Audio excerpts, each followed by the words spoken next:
මේ අනුශාසනාව දරුසුරතල් ප්‍රමාද ඔබට අලුතෙන් විවාහ වෙලා වාසනාවන්ත පින්වන්ත දරු සම්පතක් ලොවට දායාද කරන්න බලාපොරොත්තු වෙන ඔබටයි.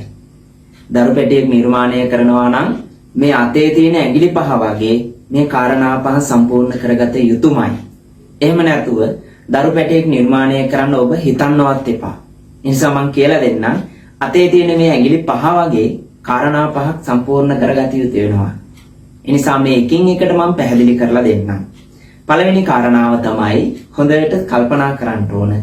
සත්පුරුෂ දරු පැටියෙක් ලොවට දායාද කරන්න බලාපොරොත්තු වෙනවා නම් පළවෙනි කාරණාව තමයි කායික ශක්තිය. ඒ නිසා මේ කායික ශක්තිය හදා ගන්නට ඕනි.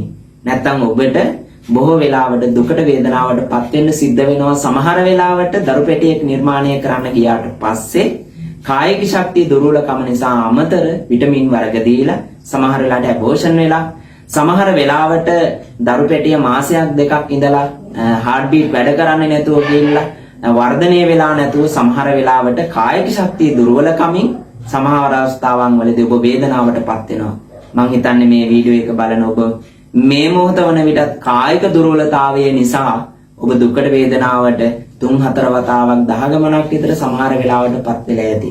කායික ශක්තිය කියලා ගත්තම ඇඟේ උෂ්ණය ප්‍රධානයි. ඒ වගේම තමයි ඇඟේ තියෙන ඕනි ශක්තියින් ප්‍රධානයි. ඒ නිසා කායික ශක්තිය මේ මාපට ඇඟිල්ල වගේ වැඩියෙන් මහතර තියෙනවා වගේ වැඩියෙන් හදා ගන්න ඕනි.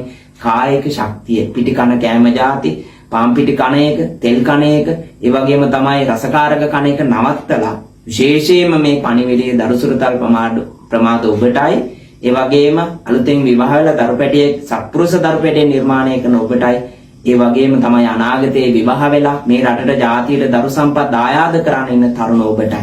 ඒ නිසා මේක හොඳට ඔළුවට ගන්න ඕනේ. දැම්ම ඉඳලම ඔබේ කායික ශක්තිය හදා ගන්න. මොකද මහා භයානක සමාජයක තමයි අපි ඉන්නේ. කායික ශක්තිය දුර්වලයි. ඒ නිසා මේ සම්බන්ධව වැඩසටහන් කරනකොට මම දන්නවා. ඒ නිසා මම මේ ගැන කියන්නේ.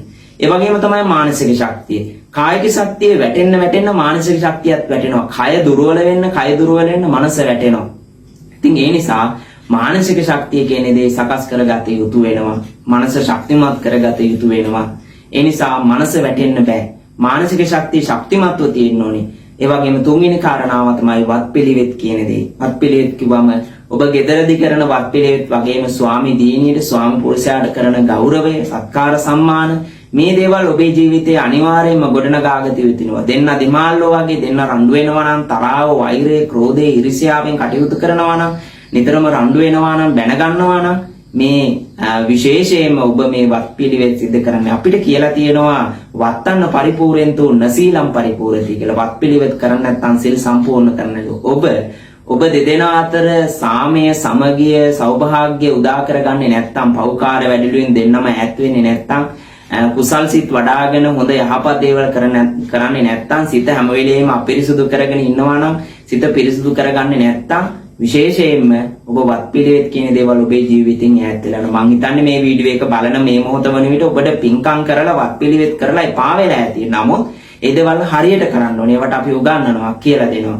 ඊළඟ කාරණාව තමයි ආර්ථික ශක්තිය. දරු පැටියෙක් නිර්මාණය කරනවා නම් විශේෂයෙන්ම දරු පැටියා වෙනුවෙන් යම්කිසි මුදලක් අඩුම තරමේ බැංකු පොතක් හරි ඕපන් කරලා ඒකේ දරු පැටියට කියලා වෙනම අයින් කරන්න ඕනේ. සමහර වෙලාවට දරු පැටියෙක් කුසට ආවට පස්සේ ඔබ අසරණ වෙනවා. මේ අහවල් බෙහෙත් එක විදින්න, අහවල් දේ ගන්න කිව්වම, ඇඳුම් ටික ගන්න, බඩු ලිස්ට් එක ගන්න කිව්වම අසරණ වෙනවා. ඒ නිසා දරු පැටියෙක් නිර්මාණය කරනවා නම් බොහොම ආදරෙන් මතක් කරනවා ආර්ථික ශක්තිය, මුදල් මේ පැත්ත සම්පූර්ණ කරගෙන දරු පැටියෙක් ගැන හිතන්න.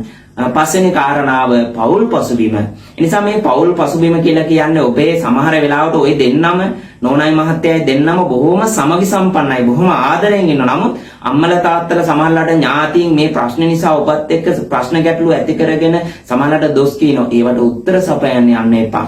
ඒ නිසා දෙන්නා බොහොම සමගි සම්පන්නව උදේ හවස බුදුන් වන්දනා කරලා වත්පිළිවෙත් කළ අදිෂ්ඨාන කරන්න. මගේ අම්මා, මගේ තාත්තා, මගේ ඥාති, මගේ යාළුවෝ, මං වැඩ කරන ආයතනයේ ඉන්න අය මේ වේදනාවට පත් කරනවා අපි දෙන්නා. ඒ නිසා ඒ සියලු දෙනාටම මෛත්‍රිය කරලා අපේ ප්‍රාර්ථනා විතු කර ගන්න ඕන කියන අදිෂ්ඨානය උදේ හවස කරන්න. ඉතින් මෙන්න මේ මම මේ කෙටියෙන් මතක් කරේ මේ කාරණා පහ. එකතු වෙනවා කියලා කියන්නේ සම්පූර්ණ කරගන්නවා කියලා කියන්නේ දරු පැටියෙක් හදාගන්න ඔබ හොඳටම සුදුසුකම් සම්පූර්ණ කරගත යුතු වෙනවා.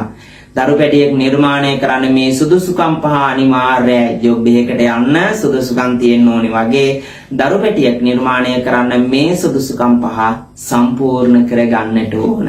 සම්පූර්ණ කරගත්තොත් ඔබට මේ රට වෙනුවෙන්, මේ ජාතිය වෙනුවෙන්, මේ සම්බුද්ධ ශාසනය වෙනුවෙන් වාසනාවන්ත, පින්වන්ත, ගුණයහපත් සත්පුරුෂ දුවෙක් හෝ පුතෙක් දායාද කරන්නට ඔබට ලැබේවි. ඒ නිසා අනාගතයේ මේ රට රැකේවි, ජාතිය රැකේවි, සම්බුද්ධ ශාසනය ආරක්ෂා වේවි চিරාත් කාලයක්. ඔබ සැමට උතුම් සම්මා සම්බුදු සරණයි.